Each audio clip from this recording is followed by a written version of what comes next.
So I want to talk to you guys quickly about an update about the strikes on my channel from Team YouTube. First off, before I give you guys the update, and it's a really bad update, it somehow made the situation actually significantly quite worse for me and for the people here at DylanBurnsTV who make the show possible.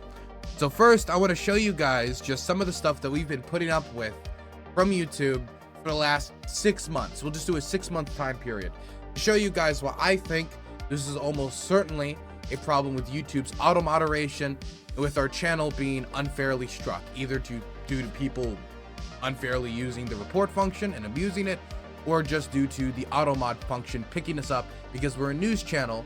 And as a news channel, sometimes we have to talk about controversial topics, even if we always, and we work hard to do it at the channel, abide by TOS guidelines, even if not only because, I believe I should abide by the platform's guidelines, but also because, and this is the bigger reason, I want to keep my channel. And so that's why I do it. So even if I disagree with the guideline, I try to follow them so I can keep my channel. And so let me just show you just some of the stuff our channel's been put through in the last 6 months. We'll start at in April of this year. April 26th, our channel was removed for severe or repeated violations. This was appealed and the channel was put back in place on the same day with no explanation. That second part becomes a theme.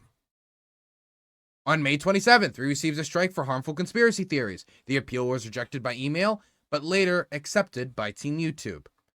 On August 18th, we had a hate speech strike for covering a Vosh debate, which was appealed, and the appeal was accepted via email. On September 2nd, we had a harmful conspiracy strike, appeal rejected by email, accepted by Team YouTube on Twitter. On September 21st, we had another hate speech strike, appeal accepted by email. On September 26th, now look at the length between these 2 days. There's just 5-day difference here. September 26th, we had another hate speech strike, appeal accepted by email. On September 30th, this is just 4 days later, we got 2 warnings at the same time, and the appeal was rejected via email and via Twitter. These warnings still remain on our channel and expire in December. I didn't talk about this much at the time, even though one more warning on our channel would mean a strike and would mean we couldn't upload. I didn't make much of a fuss about it because, number one, it's just a warning, even though that first comes a warning, then comes a strike, and now, even if the auto mod just picks us up, our channel could be either stopped us from uploading, or possibly if we get enough strikes in a row, our channel could be deleted. But just a warning, so I ignored it. Even if these unfair warnings are still on my channel, I just shut up about them because I tried to do it the right way, communicate with them behind closed doors. Didn't go anywhere. I just took it on the chin and we kept going. And then on October 16th, this is our more recent problem. This is the timeline. Our channel was demonetized, and the initial suspension, the initial reason they gave us for the suspension was harassment. Then, after we say, wait a second, harassment, who did we harass? Could you tell us who we harassed? We followed up a little bit. Then they said, actually, no, it was rejected for, they didn't say actually no. They just said later, they didn't even bring up the harassment again. They just said it was a sensitive content policy violation. Now, sensitive content policy violations could be a thing. It could be everything from like vulgar language to, dangerous content around children. It's like terrorism, like it could be all these different things. So, of course, I follow up again and I say, well, what sensitive content policy violation did we violate? And could you tell us what video we violated it on so we could see this type of behavior? We could be like, okay, number one, we know what happened. And so this isn't just the auto mod destroying us, because basically 99% of the back and forth we've had has been automated. And we know it's not the auto mod, but also we could just know what we did wrong so we could not repeat that behavior again. And then after we ask those follow-ups, they then respond to us on Twitter and send us a link to a reused content policy, suggesting that it was reused content, that we had violated fair use in some way. So as of right now, we have had 3 different rule violations thrown at us, from harassment to sensitive content policy violations, which could be 8 different things, we don't know. And now they're saying it's actually a violation of fair use. We don't know if we did all these things. We don't know if we just did one of these things and they just keep changing their mind. We don't know if they're just grabbing random things and throwing it at the wall. We don't know if this is somebody with a problem with me at Team YouTube that's coming up to me like a corrupt cop, busting out the taillight saying, hey, looks like someone busted out your taillight here. I don't know. They have still yet to send me a single example of me violating the policy, which they have done before, so I know they can do it. They have yet to really boil down which of these reasons we actually violated, what rules we actually violated. They haven't boiled it down for us. And they haven't shown us an example of us violating the policy. And the thing that really pissed me off before this last thing, which is, I think, one of the more devastating facts, is that once this was all done and we were still like, no, you haven't clarified what rule we broke. You haven't clarified anything. Instead of continuing to respond to us, they send us a survey so we could fill out and tell them how satisfied we are with their service. Anyway, we got a new update yesterday. We found this out yesterday. I just haven't announced it yet. Well, I announced it before we went on stream, but I only announced it on Twitter. I haven't said it on stream yet. Apparently, YouTube is not going to. We thought we had at least a month of pay because we would get the last month, so not October, but the last month, and then we would get a paycheck for that on a normal paycheck date from YouTube, and we wouldn't be able to make any money going forward. Apparently, that's not what's happening. Apparently, what's happening is YouTube has frozen all of the money in our account, so a month and a half of revenue, because it's last month, and half of this month because we were monetized up until October 16th, so we were monetized for the majority of this month and monetized for all of last month. They've taken all of that money, which amounts to about $3,000, which is not an insignificant sum. That really does help me run the show. It helps pay our editors here. It is stuff that our budgets rely on that money. They have frozen it.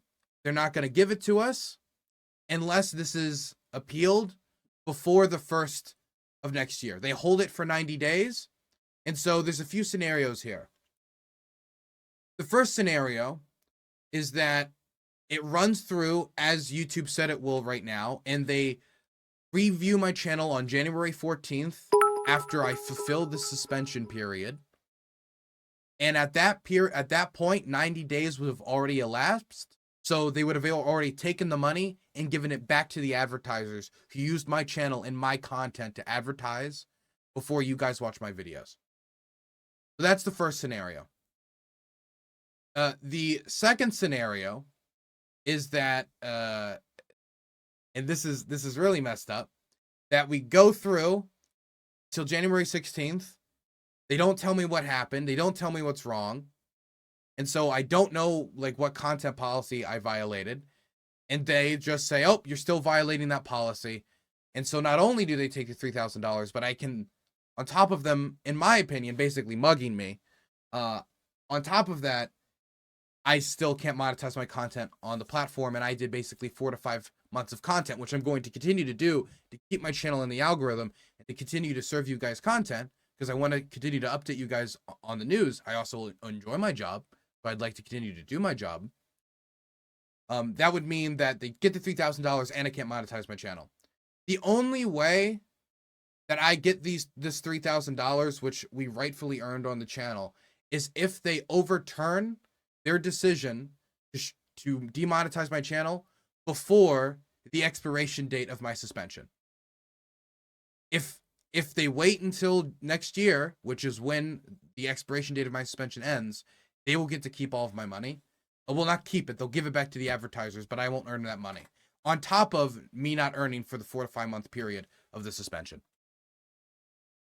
So the amount of money we're talking about losing already is significant at $3,000, but then it's thousands upon thousands of dollars, of potential dollars that we could have been earning on our channel as well that will be losing if they do not overturn the decision. Which is why, as much as I hate annoying you guys on Twitter with these announcements of like, hey, I'm still suspended on Twitter, this is why I'm making more noise than usual about it.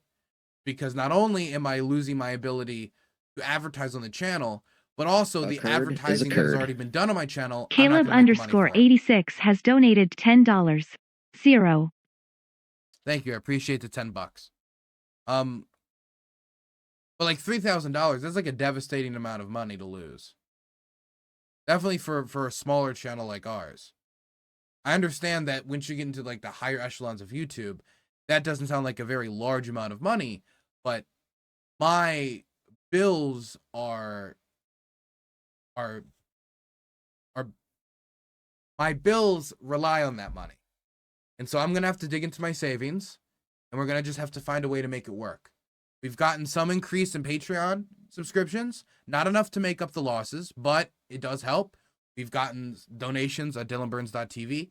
That helps. And any donations you guys want to make, where you just drop a few dimes, drop a few dollars, whatever you can, I'd greatly appreciate.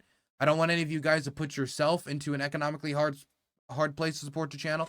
But if you've got some money for a coffee, I'd greatly appreciate it. I know that the other people behind the channel would appreciate it, so I can continue to pay their paychecks as we try to get through this tough period. No matter what, though, my intention, and I do want to make this clear, my intention is to stiff this out, is to make it to the end of this. Whether that is the best scenario, and they look at this, they say, oh my gosh, this sucks that we're holding $3,000 hostage for this team here at this channel. We're going to release it, and your channel's remonetized. If that happens, fantastic. Make as much noise on Twitter at Team YouTube as possible. Maybe they will respond. Maybe they'll overturn it. I want to be prepared for that scenario, which is the easiest to be prepared for. But I also want to be prepared for the other scenario, which is we don't get our channel re-examined until January 14th of next year. And so I'm going to be doing everything I can to make that financially workable. Putting that aside, if this term runs out January 16th and they say your channel is still not monetizable, I don't have, I think, the savings past that point to continue. So I'll have to find a new way to rework either more advertisements into the channel, which I largely avoid doing, or find some other things to make up the revenue, but we would have to either find a way to make it work or just want to be workable. And then I'd have to have some very difficult conversation. Anyway, I just wanted to let you guys know what's going on with the monetization of the channel, that YouTube yanked $3,000 out of our wallet.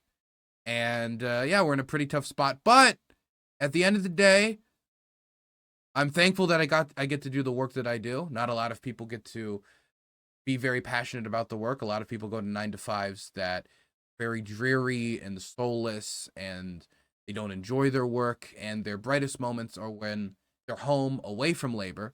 But I like to surround my life in labor. I like to surround my life with this work because I do enjoy this work. I know it's hard to explain what I enjoy about coming out, doing this type of filming over here in Ukraine.